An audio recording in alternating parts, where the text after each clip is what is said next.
The door was already locked when I realized nobody planned on letting me leave. 5 men, 1 room, guns close enough to smell the oil, and a mistake already made that couldn't be taken back. That's the thing about traps.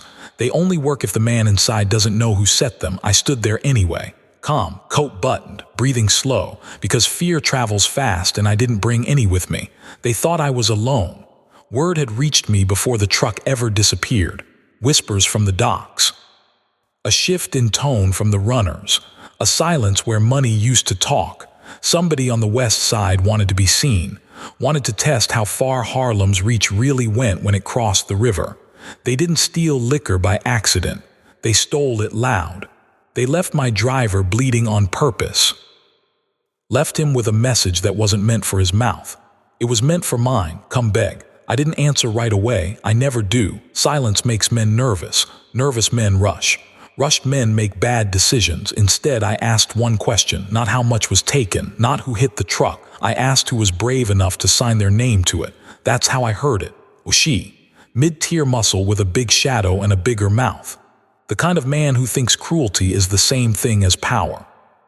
The kind who believes being loud keeps you safe. Men like that don't want money. They want witnesses. If I sent shooters, it turns into headlines. If I burned his docks, it turns into badges and batons. White boys bleeding on the west side always get sympathy. Black men defending their own never does. So I sent something worse than soldiers. I sent myself. No convoy, no parade, just a car, a quiet driver, and one man who never speaks unless something's already too late. We crossed the line where Harlem's rhythm dies. The air changed, smelled old, sour, like ambition that never made it out alive. Buildings leaning forward, listening, streets that swallow sound. They were waiting when we arrived, didn't hide it, didn't need to, smiles like they'd already written the ending. That's when I knew they were amateurs. They let me walk in, no chair, no greeting, just a light hanging too low and a table ringed with men who wanted to feel important. She sat in the middle, eating with his hands, chewing slow, making sure everyone noticed. That wasn't hunger. That was theater. He talked like he already won, like I'd crossed the river to apologize for breathing. He wanted me angry, wanted me loud, wanted to see if the stories were lies. I gave him nothing. That's what unsettles men like him, when their insults don't land, when the room doesn't bend the way they expected. He tried harder, closer, louder, smiling while his eyes searched my face for something to grab onto. Fear, rage, shame. He didn't find it, so he reached for something uglier. He made it a show. Slow hands, everyone watching, waiting for me to snap, to swing, to die right there so they could tell the story later. I watched him finish the performance, watched the room lean forward, watched hands tighten inside coats. Then I let the silence stretch. That silence weighed more than any gun in that room. I stepped forward, not fast, not slow, just enough to remind them I was still standing. I told him this wasn't business, not the way he played it. This was insecurity dressed up like strength. That's when I saw it shift. Confusion, just a crack, a hairline fracture in his confidence. Men like O'Shea don't fear bullets first. They fear losing control. So I gave him something to lose. I picked up the bottle, not to drink it, not yet. I told him he'd already made his choice an hour ago, that the celebration came early. That victory tastes sweet right before it turns. The room went quiet in a way that wasn't planned. Eyes on the bottle, eyes on each other. Fear doesn't need proof, it just needs permission. I could feel it spreading, not fast. Slow, like cold water seeping into boots. One man swallowed too hard. Another wiped his palms on his coat. She laughed, but it cracked halfway through. That's when I knew. The trap wasn't around me. It was inside their heads. And once a man starts imagining his own ending, there's no stopping where his mind will take him. I checked my watch. Time is louder than threats. I told him he should start running. Nobody moved. Yet. And that was the most dangerous moment of the night. Nobody moved because nobody knew who was supposed to move first. That's how fear freezes a room. It turns killers into statues and makes time feel heavier than steel. O'Shea's men looked at him. O'Shea didn't look at anyone. He was listening to his own body now. The kind of listening men do when they're convinced something inside them has already started ticking. A tight swallow, a hand drifting to his stomach like it belonged there. He didn't even notice himself doing it. I did. I set the bottle down, gentle like it mattered. Small gestures carry weight when the room is already leaning. I told him chemistry doesn't rush. It waits. It lets a man argue with himself first. Lets him remember every bad thing he ever did, every meal he ever stole, every insult he ever laughed at. One of his boys knocked over a glass. The sound cracked the air. Too loud, too sharp. That's when panic showed its teeth. Another man backed away from the table, just one step, but that's all it takes. Retreat is contagious. You can smell it once it starts. She barked at them to hold their ground. His voice came out wrong, higher than he wanted, thinner. Authority doesn't survive doubt. I didn't raise my voice. Didn't need to. I told him the truth or something close enough to be useful. That fear works faster than bullets. That imagination does more damage than any blade. That men like him always underestimate how much their own minds want to betray them. That's when the gun came up, straight at my chest, hands shaking just enough to be noticed. He thought the threat would reset the board. That steel still outranked words. I stepped closer. Not a challenge, a lesson. I told him he could pull the trigger if it made him feel steady. Told him it wouldn't change what was already happening inside his body. Told him death doesn't cancel consequences, it just locks them in. His finger tight. The room leaned toward him, waiting for the noise that would change everything. I turned my back. That's when I heard it, not the gun, something worse. The clatter of metal hitting concrete. She dropped it. Men don't do that unless they're already running somewhere in their heads. He bolted first. Big body, fast feet, panic making him lighter than he'd ever been in his life. His crew followed without thinking. Chairs scraped. Crates tipped. One of them gagged as he moved, already convinced his insides were giving up on him. The door burst open.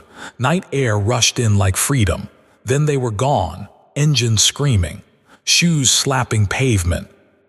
5 men racing toward doctors who didn't know they were about to be lied to.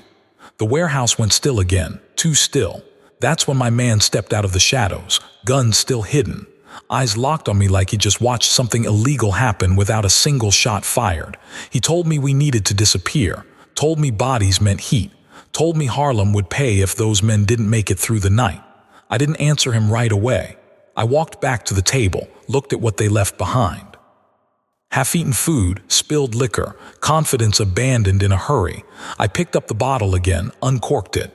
The smell alone told the real story.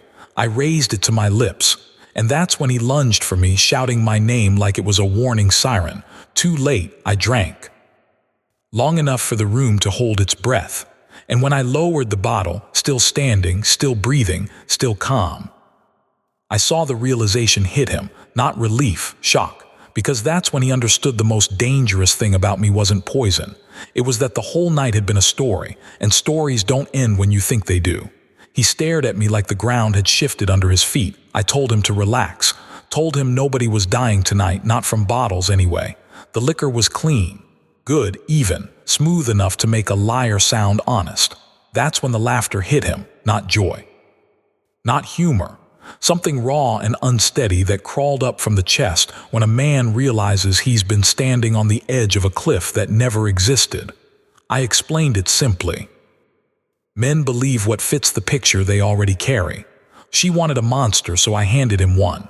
He wanted proof that I was reckless enough to poison my own goods just to win an argument. So his mind did the rest of the work for me. Fear is obedient. It doesn't ask questions. I told him to make the call. The trucks arrived quiet. No sirens, no shouting. Just hands that knew how to lift and load and erase a place from the inside out. We took what belonged to us. Then we took what didn't. Storage fees add up fast when respect is overdue. We left the room empty enough to echo, except for one thing. I didn't touch it. Some reminders are louder when you let them stay. While the west side ran toward white coats and bright lights, convinced their clocks were counting down, Harlem moved steady. No rush, no noise, just work getting done the way it always does when it's planned. At the hospital, they begged. Big men reduced to whispers, promises spilling out of them like sweat, tubes forced down throats, dignity left on cold tile floors, and when the truth came back clean, that's when the real damage settled in. Pain fades, embarrassment rots. By morning, the story had already started walking. from club to club, from back room to front stoop. Changed shape every time it crossed a mouth, but the spine stayed the same. He ran, that's all anyone needed to hear. She didn't last long after that. Men stopped following him. Rivals stopped fearing him. Silence replaced his name. That's the slow death, the one you can't shoot your way out of. A few days later, a package showed up. No return address, just a bottle and a message that didn't ask for forgiveness or offer a challenge. It offered boundaries. I poured 2 glasses, one for me, one for the man who stayed quiet and lived to see the lesson through. We drank to understanding, but I didn't smile for long, because power doesn't rest. It watches. And every story you let out into the street comes back wearing a different face. Somewhere, someone heard what happened and learned the wrong lesson. They didn't hear restraint. They heard invincibility, and that's when trouble starts looking for you again. Power doesn't announce itself, it waits. After the story spread, the city went quiet in the wrong places. Too polite, too careful. When men stop testing you, it doesn't mean they've learned. Sometimes it means they're thinking. I felt it before anyone said a word. Numbers came in light, runners moved stiff, phones rang, then went dead. The kind of silence that tells you someone else is doing math in their head. The Irish weren't coming back. That chapter was closed, but other eyes were watching now. The Italians heard the story and smiled, not because they liked it, because it proved something they already suspected, that I didn't fight the way they fought, that I didn't rush toward noise. Men who build empires with guns hate men who win without pulling one. That makes you dangerous in a different way. I knew the next move wouldn't come from the docks. It would come through paperwork, uniforms, favors owed, quiet pressure, licenses delayed, trucks stopped for no reason. Boys picked up and held just long enough to shake their nerves. That's when I understood what she really gave me. He didn't just hand me a victory. He painted a target. So I did what I always do when the city tightens its grip. I stopped reacting. I started placing pieces. A phone call to a preacher who didn't ask questions. A favor paid back to a councilman who liked his problems solved quietly. A conversation with a man in blue who hated his boss more than he loved his badge.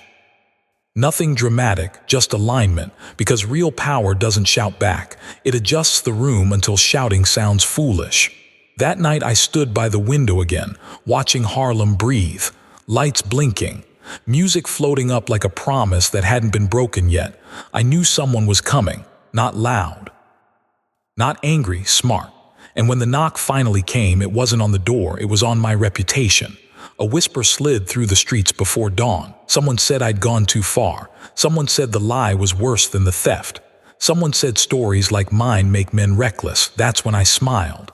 Because when people start arguing about how you won, it means you already did. But I also knew something else. The next man wouldn't laugh, he wouldn't underestimate, and he wouldn't come alone. And when he finally stepped into my world, he wouldn't be carrying a bottle. The smart ones don't knock. They wait for you to open the door yourself. By the end of that week, I knew the shape of the next problem without knowing its name. Money was still moving, but it moved sideways. Too clean, too careful. Like someone was counting every step, hoping I'd stumble. That's when I heard about the meeting I wasn't invited to. Not a sit-down, not a negotiation, something quieter. Italians, a few Irish leftovers, a banker who never dirtied his hands, and a politician who smiled too much. No guns on the table, just paper, permits, routes, timetables. They weren't planning to kill me. They were planning to starve me. You don't beat Harlem by shooting it. You choke it. I let it breathe for a day. Maybe two. Let them feel comfortable thinking I hadn't noticed. Men make mistakes when they think the smartest guy in the room is distracted. Then I moved, not against them, around them. I redirected trucks that never touched their streets. Shifted numbers so money arrived early where it mattered and late where it hurt. I let one of their bankers win just enough to get sloppy. I let one of their captains think he discovered something on his own. People protect ideas harder when they think they're theirs. By Friday night, the city looked the same, but underneath, the current had changed direction. That's when the invitation arrived. No threats, no insults, just a location and a time, neutral ground. The kind of place men choose when they don't want blood on the floor but haven't ruled it out. I went alone. That always bothers them. The room was smaller than the warehouse, cleaner, no performances, no jokes, just eyes measuring weight, distance, consequence. The man at the center didn't smile, didn't speak first. Good. That told me everything. He wasn't there to test me, he was there to decide something. I spoke before he could, not to dominate, to frame the night. I told him the truth they all hate hearing, that the city isn't won by force anymore. That noise attracts attention. That attention brings fire. I told him the lie about poison scared them because they already believed I was capable of worse. He leaned forward when I said that. That's when I knew. He wasn't afraid of me. He was curious. Curiosity is more dangerous than hate. Hate rushes. Curiosity studies.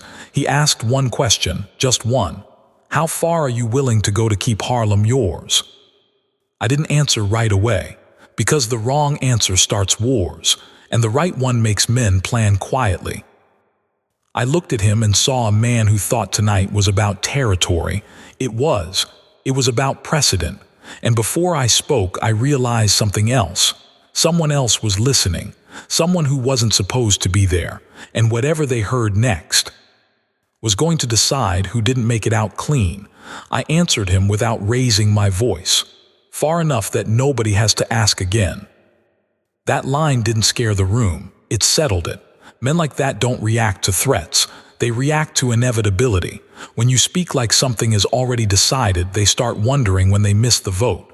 The man at the table leaned back, slow, careful. He was weighing whether keeping me whole was cheaper than breaking me apart. That's the only math that matters at that level. That's when the air shifted. A chair scraped behind me, too light, too late. The sound of someone adjusting their courage. I didn't turn around, I didn't have to. I could hear it in the breathing, quick, shallow, young, someone trying to prove they belonged in a room that hadn't accepted them yet. The curious man noticed it too.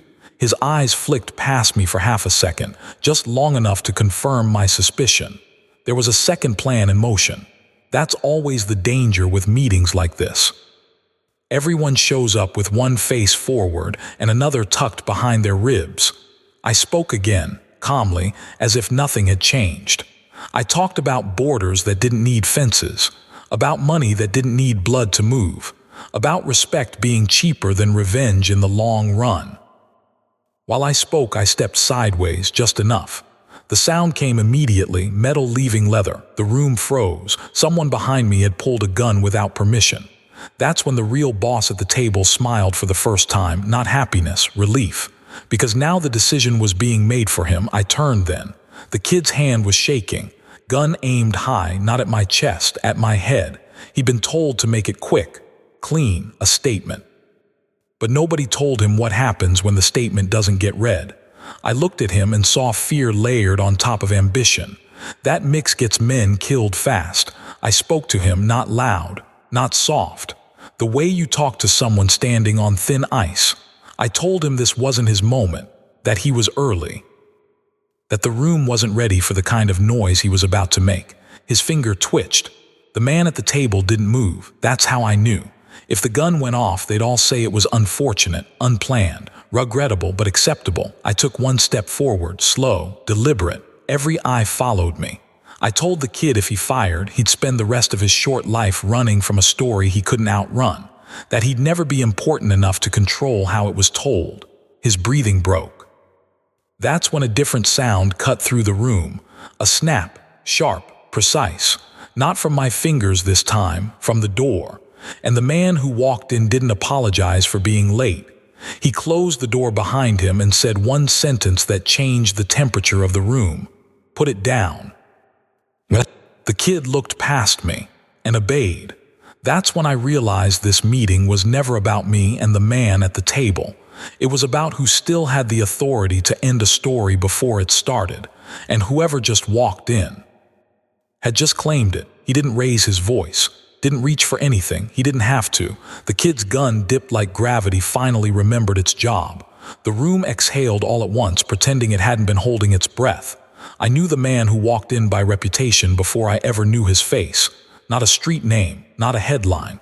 The kind of man whose influence shows up as absence, problems that never quite form, enemies who change their minds. He looked at me last.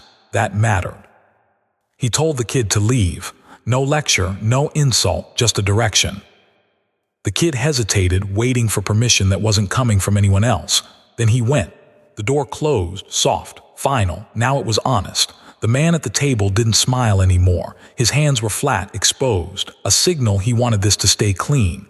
The newcomer finally spoke to me, said my story had traveled faster than expected, said men were nervous about what they couldn't measure, said fear had a way of spreading beyond its target. I told him fear doesn't spread by itself. It needs help. That's when he laughed. Once. Short. He said that was exactly the problem. He explained it without explaining it. How certain people rely on predictability. How they'd rather deal with violence they understand than intelligence they can't box in. How my way of winning made old systems nervous. I listened. When he finished, I told him Harlem wasn't up for discussion, that it never had been, that everything else could be negotiated if approached correctly. He considered that. Then he said something that carried weight. He said nobody wanted to remove me, they just wanted assurances. Assurances are how men ask for control without saying the word. I asked him whose assurance mattered most. He didn't answer. That was answer enough. I stood up. Not aggressive, not rushed. Standing ends conversations when sitting keeps them alive. I told him this city only works when everyone believes the rules apply evenly, even if they don't. That once a man proves he can be humiliated without consequence, others will line up to try. He nodded. Slow. He said the West Side wouldn't cross again. That stories would be corrected. That misunderstandings would be labeled exaggerations. I said that was fine. But then I added one thing, that the next time someone tested Harlem, I wouldn't give them a story to run from. I'd give them silence. The room understood that. We left without shaking hands. Outside, the city sounded normal again. Cars, music, life pretending it hadn't almost tilted. As I walked away, I felt it settle. Not victory, balance. But balance never lasts. Because somewhere, someone always decides they want to be the one who tips it. And when that man finally moves, he won't announce himself. He moved 2 weeks later, not with guns, not with insults, with distance. Routes shifted overnight. Trucks took longer paths. Money arrived late, just often enough to feel intentional. Not enough to start a war. Enough to send a message. I smiled when I heard. That told me exactly who it was. Men who move like that think patience is invisible. They think slow pressure can't be traced back to a single hand. They forget that when you build something, you know where every beam rests. I let it breathe. That's the mistake they always make. They think silence means confusion. They think waiting is hesitation. It is. I sent word to nobody, made no threats, no calls. Just adjusted my own pieces. I gave one corner more room. I starved another on purpose. I let a trusted face disappear for a night and reappear somewhere it wasn't expected. By the time the pressure reached its peak, the man applying it was already tired. That's when I invited him. No neutral ground. No audience. Just a place that mattered to him more than he'd admit. Somewhere he'd once felt safe. He arrived alone. That told me everything. We didn't sit. I told him I knew what he'd been doing. That the slow squeeze only works if the man inside panics. That I'd already survived louder threats than this. He said he admired that. Men say that right before they try something desperate. I stepped closer and told him admiration doesn't protect you when the board flips. That pressure goes both ways. That the same patience he used to test me could erase him without noise. His jaw tightened. That was the tell. He asked what I wanted. I told him the truth. Nothing new, just respect clearly defined and no more experiments. He didn't agree right away. That was a mistake. Because hesitation is how you tell someone you're still considering hurting them. I leaned in and said one last thing, quiet, precise. Something meant only for him. His face changed, not fear, recognition. He nodded. Slow. He said the roots would return by morning, that the delays were misunderstandings, that names would stop circulating. I stepped back. Conversation over. As he turned to leave, I realized something. He hadn't come to challenge me. He'd come to measure how far he could go before I noticed, and now he knew, but men like him don't forget being corrected. They wait. And waiting men are the most dangerous of all. Waiting doesn't mean resting. It means planning without witnesses. After that night, things smoothed out on the surface. Roots cleared. Money flowed clean again. Faces relaxed. Too relaxed. When men stop watching their backs, it usually means they've decided which direction the threat is coming from. I wasn't in that picture anymore. That bothered me. Because when you disappear from a man's calculations, it's either because he's given up or because he's finished adjusting. I felt it when one of my oldest runners didn't show. Not late, gone, no noise, no body, just absence where certainty used to live. That's not street work, that's surgical. I didn't call it in, didn't raise the city. I handled it the way you handle quiet trouble. I traced the gap. It led me somewhere I didn't expect, not west, not downtown, up the chain, into places where decisions, where suits and consequences get buried in paperwork. That's when I understood the waiting had been a curtain. Someone wasn't trying to take Harlem. They were trying to take me out of it, not by killing me, by isolating me. A boss with no messengers is just a man with memories. I made my move before they could make theirs public. I let words slip just enough that I was stepping back. Health, fatigue. Rumors love soft edges. I fed them gently. Let the city repeat it until it sounded official. While they relaxed, I watched. I saw who smiled, who moved too soon, who reached for territory that wasn't suddenly available. Names surfaced. That's when I knew who'd taken my runner. Not an enemy, a proxy. The kind of man hired to clean things quietly and deny knowing why. I arranged a meeting he couldn't refuse, not with threats, with opportunity. The kind that makes men believe they're climbing while they're actually descending. When he sat across from me, he didn't recognize me at first. Not really. He saw the rumor. The version he'd been told was fading. That's when I asked him about my runner. His eyes gave him away before his mouth did. He said he didn't know. I believed him, which meant he knew who did. I leaned back and told him I didn't need names. I needed timing. He gave it up without realizing it. That's when the picture finally came together. This wasn't about territory. It was about control. Someone wanted to prove that even I could be reached without ever touching me, and once that idea exists, it doesn't stay theoretical for long. Control always leaves fingerprints, not on skin, on behavior. Once I knew the timing, I stopped guessing. Men don't change patterns unless someone pays them to, and the ones who pay never like being seen twice in the same light. I followed the money backward. It didn't lead to a boss, it led to insulation, lawyers, fixers, men whose job is to stand between the decision and the damage. That told me this was bigger than ego. This was policy. Someone decided Harlem needed limits. I let them think it was working. I stayed visible but quieter. Let meetings cancel themselves. Let others speak for me. Power looks weaker when it doesn't raise its hand. That illusion buys you time. While they relaxed, I rebuilt my line the old way. Not with phones, not with names, with favors remembered and debts that never made it onto paper. People who owed me not because I asked, but because I once saved them from something worse. That's the network nobody audits. I found my runner 3 days later, alive, shaken. He hadn't been beaten. That would have been personal. They'd kept him comfortable, fed him well, asked questions without asking them directly. They wanted to see what he knew. He knew nothing useful. That's when they made their mistake. They let him go. Men who plan disappearances don't release witnesses unless they believe the lesson landed. I listened to him carefully, not to what he said, but to what he avoided. Names he wouldn't touch, streets he wouldn't mention. Fear has a vocabulary. I sent him away, safe, quiet, forgotten. Then I made the call I'd been holding back, not to threaten, to confirm. The voice on the other end didn't deny anything. Denial is for men without leverage. He spoke like someone explaining whether unavoidable, necessary. He said the city was changing. That old balances caused new problems. That men like me had to adapt or be adapted around. I let him finish. Then I told him something he hadn't considered. That pressure only works if the target believes he's alone. The line went quiet. I told him the city still remembers who kept it standing when nobody else wanted the responsibility.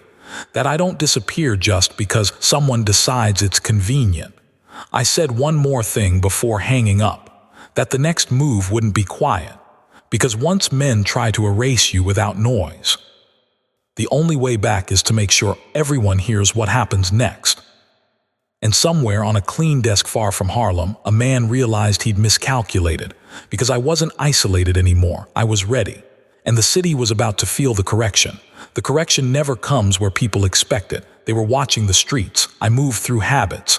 By Monday, 3 permits stalled that weren't supposed to. By Tuesday, a union vote flipped without explanation. By Wednesday, a man who'd been very confident last week was suddenly hard to reach. Nothing loud. Nothing illegal on paper, just gravity changing direction. That's how you remind people who's been holding the ceiling up. I didn't claim credit. That's important. Power weakens when it wants applause. I let confusion do the talking. Let men argue with each other about who'd crossed whom. By Thursday night, the phone rang again. Different voice. Same circle. This one didn't explain. He asked. He wanted to know if this was me. I told him it didn't matter. What mattered was whether they understood the lesson now or wanted it repeated slower in public. Silence on the line, breathing. Someone covering a receiver, thinking out loud to people who weren't supposed to hear fear in his voice. He came back calm, too calm. He said we could reset, that certain initiatives would be reconsidered. That misunderstandings had traveled too far without supervision. Supervision. That word tells you everything about how a man thinks. I agreed to nothing. Agreements make men lazy. I said we'd see how things looked after the weekend. After I hung up, I felt it again. That old weight in the chest that means the game isn't over, it's changing levels. Because corrections create resentment.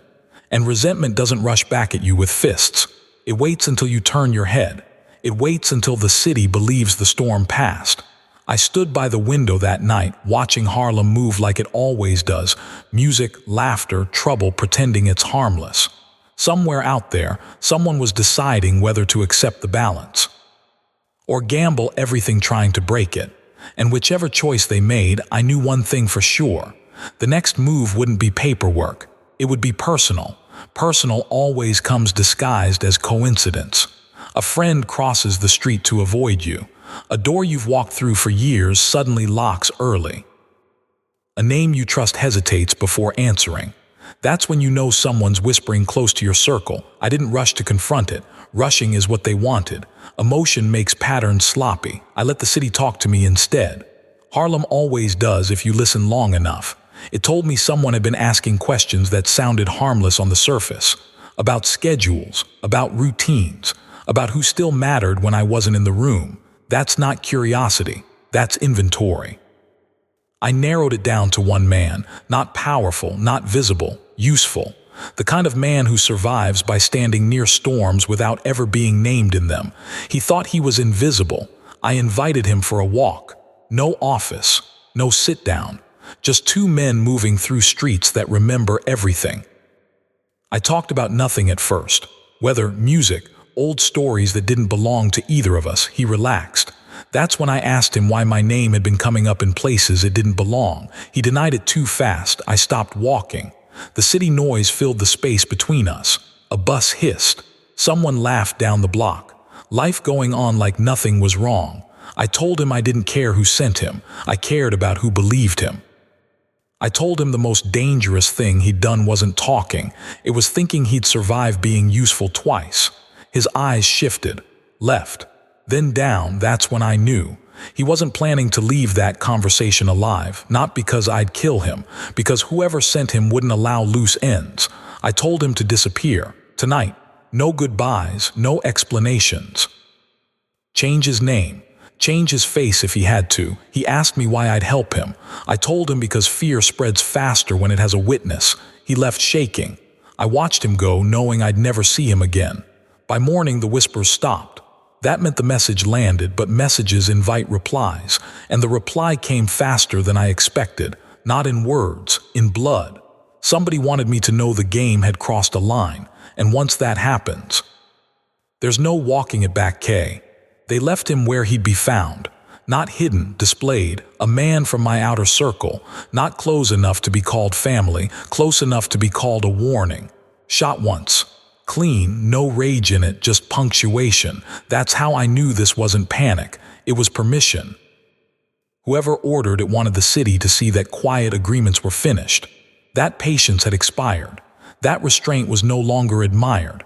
I stood over the body longer than I should have. Not for grief, for clarity. Killing a messenger isn't strategy, it's provocation. Which meant someone wanted me to respond loud enough to justify what came next. I didn't give it to them. Instead, I did something worse. I forgave it, publicly. I paid the family, spoke softly. Made it look like loss had tired me, like the weight was finally bending my back. Men watching mistook mercy for weakness. That's the oldest mistake in the book. Behind the scenes, I narrowed the field. Only a few people could authorize that kind of hit without causing chaos in their own houses. Fewer still would risk waking Harlem up like that. One name kept resurfacing. Not the man who gave the order. The man who made it acceptable. That's who I wanted. I didn't move against him directly. That would have been expected. I moved around him. Undercut 3 of his allies in 1 week without touching their operations, just their confidence.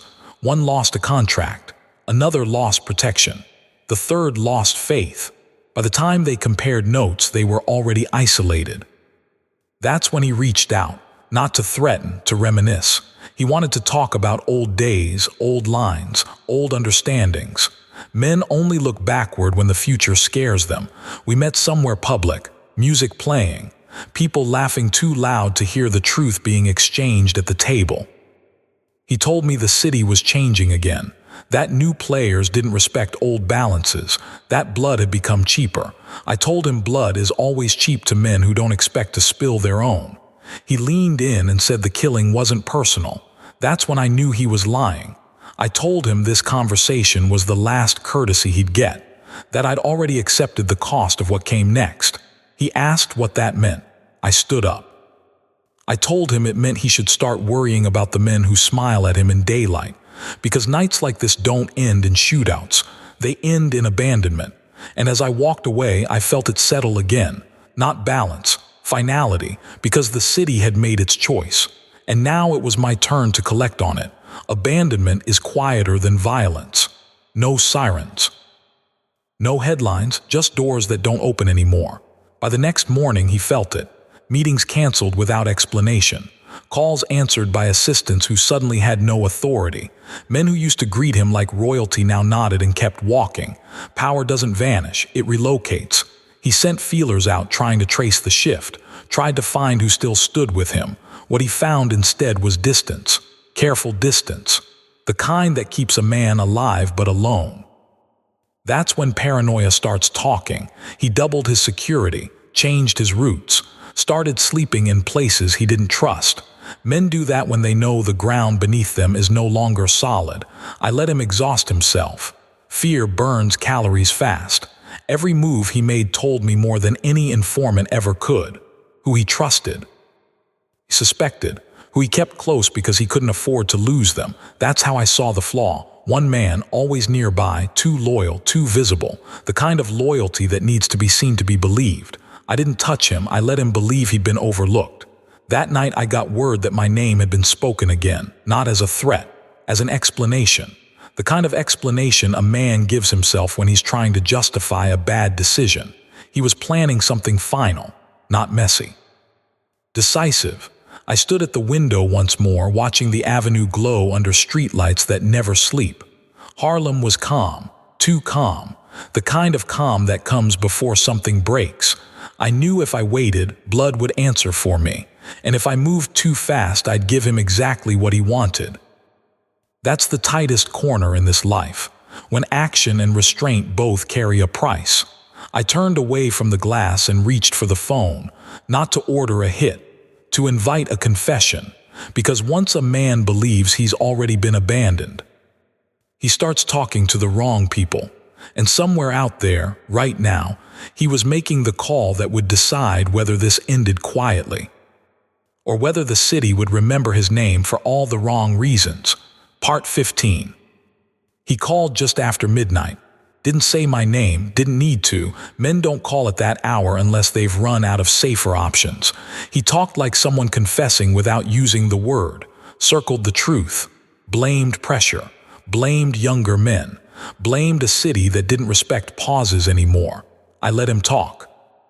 That's the mistake they always make. They think silence is judgment. It's not. It's inventory. He admitted enough without realizing it. Not the order, not the intention, but the permission. The nod that said, if it happens, it happens. That's all the law ever needs, and all the street ever remembers. I told him I understood. Told him this life forces men into corners they didn't build themselves. I told him there was still a way to end this without more funerals. Hope is heavier than fear when it shows up late.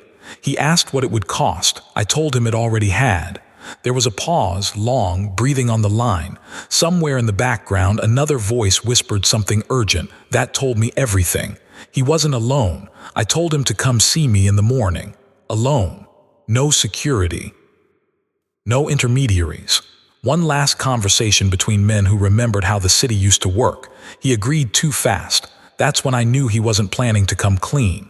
He was planning to come armed. I hung up and didn't move for a while, just stood there listening to Harlem breathe through the open window, music drifting, tires hissing. A city unaware it was holding its breath. I made no calls, gave no orders. I didn't need to. By sunrise, the people who needed to know would already know. Not because I told them, but because gravity does what gravity does. Men align themselves when they sense something heavy is about to fall. And when he finally arrived later that morning, he wouldn't be walking into a meeting. He'd be walking into the moment where every choice he'd made finally caught up to him. And once a man reaches that point, there's no story left to tell himself that can save him. He arrived just after 10, too early for innocence, too late for caution. No driver, no entourage, coat pressed, hat pulled low. The kind of presentation men choose when they want to look in control while carrying something they shouldn't. I watched him from the other side of the glass as he crossed the street. His pace told me everything. Not rushed, not relaxed, measured. He still believed there was a version of this morning where he walked out whole. That belief is powerful. It's also fragile. I didn't greet him at the door. Let him wait. Waiting sharpens regret. By the time I stepped into the room, his jaw was already tight. We sat, no pleasantries. He started talking immediately. That was new. Men who used to command rooms don't usually rush words unless they're afraid of silence. He said he'd thought about our conversation all night. Said mistakes were made on both sides. Said the city needed stability more than pride. I let him finish. Then I slid something across the table. Not papers, not evidence. A list. Names, dates. Small details only someone inside his circle would know. Not accusations, confirmations. I watched his eyes move as he read. The moment he recognized the handwriting, his own, from years back, something inside him folded. He looked up slowly. He didn't ask how I got it. He asked who else had seen it. That's when I told him the truth. Everyone who mattered. The lie he'd lived with, that he was still managing the situation, died right there. He reached inside his coat without thinking. That was his last mistake. I didn't flinch, didn't reach for anything. I just spoke. I told him if he pulled it out, the room would empty before the sound finished echoing. That whatever future he was hoping to negotiate would collapse into a single afternoon headline.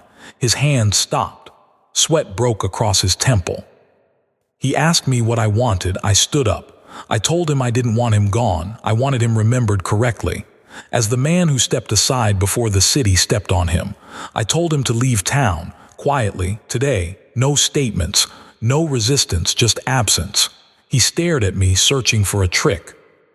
There wasn't one. Men fear death. They fear erasure more. He nodded once. When he stood, his shoulders looked lighter, not relieved, resigned, like a man finally accepting the weight he'd been pretending wasn't there. At the door, he stopped. He asked me one thing: if I hadn't pushed, would we have been allies? I looked at him and said nothing, because some questions answer themselves too late. He left, and with him went the last illusion that this had ever been a misunderstanding. But endings don't announce themselves, they linger, and what he left behind was still breathing. He didn't make it 3 blocks, not because anyone chased him, because nobody needed to. By the time he crossed the avenue, the city had already moved on without him. Calls went unanswered. Doors stayed closed. The driver he trusted most suddenly had somewhere else to be. The hotel clerk pretended not to recognize his name. That's what erasure looks like. He left town by nightfall. Quiet, no witnesses, no farewell. Just another man becoming a rumor, then a cautionary tale, then nothing at all. People asked me later if I felt satisfied. That word doesn't belong in this life. What I felt was alignment. Harlem kept breathing. Money kept moving. Music kept floating out of windows like nothing had almost broken. That's how you know you handled it right. When the city doesn't notice the crisis past. The men who watched learned the lesson without needing it explained. The loud ones went quiet. The quiet ones adjusted their math. Nobody crossed the line again, not because they were afraid of guns. Because they were afraid of stories. Stories last longer than bodies. Weeks later, someone sent a bottle. No note, no message, just acknowledgement. I poured one glass and left the other untouched. Some conversations don't need replies. I stood by the window one last time, looking out over streets that had tested me and failed to move me. I knew there would be new challenges. There always are. Different faces, same mistakes, but they'd remember this one. They'd remember that I walked into traps already knowing the exit, that I let men destroy themselves with imagination, that I never raised my voice and never had to, because power doesn't come from violence. It comes from seeing the whole board and knowing exactly when the game is already over.